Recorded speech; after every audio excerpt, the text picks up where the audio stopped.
ইউনিভার্সিটির হেড ছিলেন এবং প্রফেসর ছিলেন, খুবই প্রাজ্ঞ মানুষ। আমাদের মানে সবাই তিনি গাইড করেন। আমার টিমে আমি ছাড়া আমার ছাত্র আছে শুভদীপ মাইতি, আমাদের আরেক ছাত্রী আছে মিতালি দাস এবং সুদীপ্তা মণ্ডল।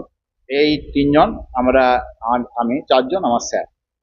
আমাদের একটা গ্রুপ আছে, আমরা মলিকুলার ট্যাক্সোনমির কাজ করছি। এবং জীব বৈচিত্র্য কি আছে আমরা দেখেছি যে পূর্ব মেদিনীপুর জেলা কিন্তু জলজ জীব বৈচিত্র্য খুব দারুণ, খুবই ভালো। হয়তো উপযুক্ত রিসার্চ বা গবেষণার অভাবে হয়তো আমরা জানতে পারছি না, কিন্তু আরো যদি ইনভেস্ট করে কেউ, টাইম শ্রম লেবার সব দেয়, পয়সাও লাগে, অ্যানালাইসিস করতে গেলে কিছু পয়সাও লাগে, ডিএনএ টিএনএ, তাহলে কিন্তু এখান থেকে অনেক জিনিসই বেরোতে পারে। আমরা দেখছি এটা কিন্তু পুরো যে কোস্টাল ডিস্ট্রিক্ট পূর্ব মেদিনীপুর, এটা কিন্তু enriched in biodiversity, aquatic biodiversity very high.